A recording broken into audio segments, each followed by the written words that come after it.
Hello, hello. Alors, qu'en est-il des codes que l'on trouve sur les fruits et les légumes? Sont-ils bio? Ne sont-ils pas bio? Qu'en est-il?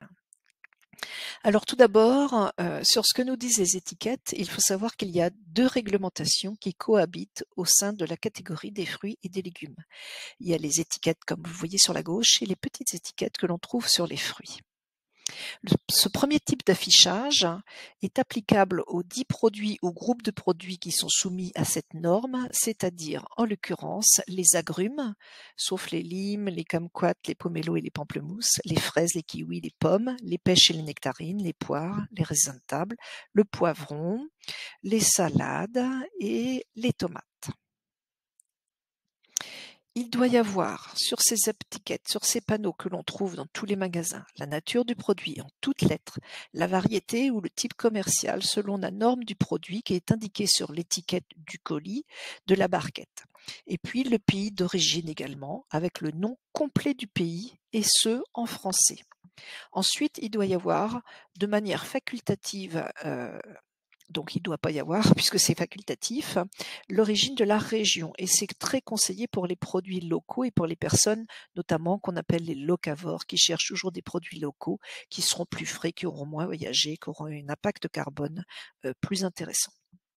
Ensuite, la catégorie du classement, c'est-à-dire il doit y avoir mention de la catégorie, c'est-à-dire il y a des catégories selon que c'est extra, catégorie 1, catégorie 2, et en fait ça dépend de la norme qui correspond au produit. Donc ça, on doit trouver la même indication sur cette étiquette noire qu'on trouve généralement au-dessus des fruits et des légumes que sur les caisses, parce que c'est indiqué également sur la caisse du colis. Ce qui est obligatoire pour les pommes de terre, c'est le calibre, et sinon c'est facultatif. Mais ça doit être par contre respecté si jamais c'est annoncé dans une publicité. Et au niveau du prix, évidemment, il doit y avoir le prix, et il y a une norme, c'est que le prix doit être écrit dans des caractères de même taille que l'origine, c'est-à-dire origine France, et le prix, ça doit être dans des caractères de même taille. Ensuite, il y a une dernière indication qui est obligatoire pour les pommes de terre s'il y a un traitement anti-germinatif, c'est le traitement après récolte, et qui est facultatif pour tous les autres produits. Ça, c'est la première type d'indication obligatoire. Et puis, il y a ces fameux codes sur les étiquettes, comme ici par exemple 4015, qui vous indique si les produits que vous consommez ont été génétiquement modifiés, cultivés avec des engrais chimiques ou biologiques. Alors, que faut-il comprendre et savoir? Analysons cela de plus près.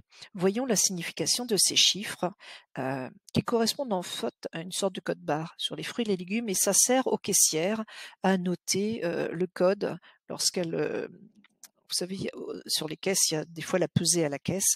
Elle note le code dans la machine. Ça sert effectivement aux, aux caissières au lieu de se rappeler toute la liste de prix ou le code de tous les agrumes ou fruits, ça leur sert à dire à la caisse ce qu'elles sont en train de peser. Donc 4 chiffres. Habituellement, ça commence par un 3 ou par un 4, et ça, quand il n'y a que 4 chiffres, que ça commence par 3 ou 4, ça veut dire que ce sont des produits cultivés avec utilisation de pesticides et d'engrais, donc plutôt à éviter quand même.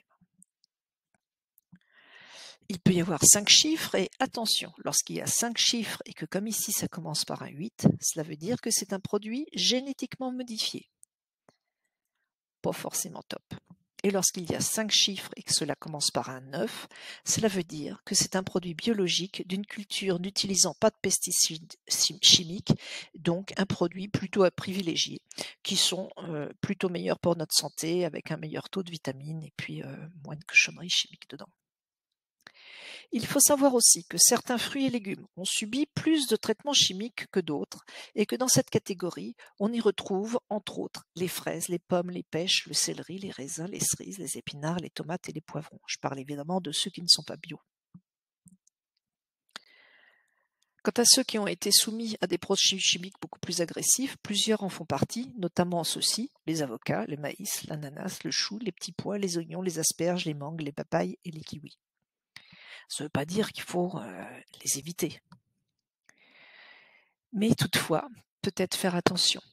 J'avais comme client, il y a quelques années à Chartres, un des directeurs généraux du deuxième gros groupe agroalimentaire français, qui m'avait dit quand même les 2 fruits à éviter absolument en non bio, ce sont les pommes et les bananes. C'est plus de 40 à 50 traitements par an et elles sont, jusqu'au pépin quoi. Jusqu'au pépin, c'est prendre plus de produits chimiques et de cochonneries.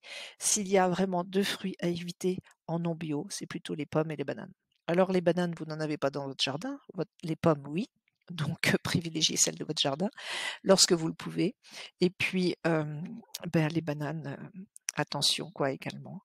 De toute façon, on ne fait pas une consommation hyper courante de bananes non plus, mais attention quand même à leur mode de culture.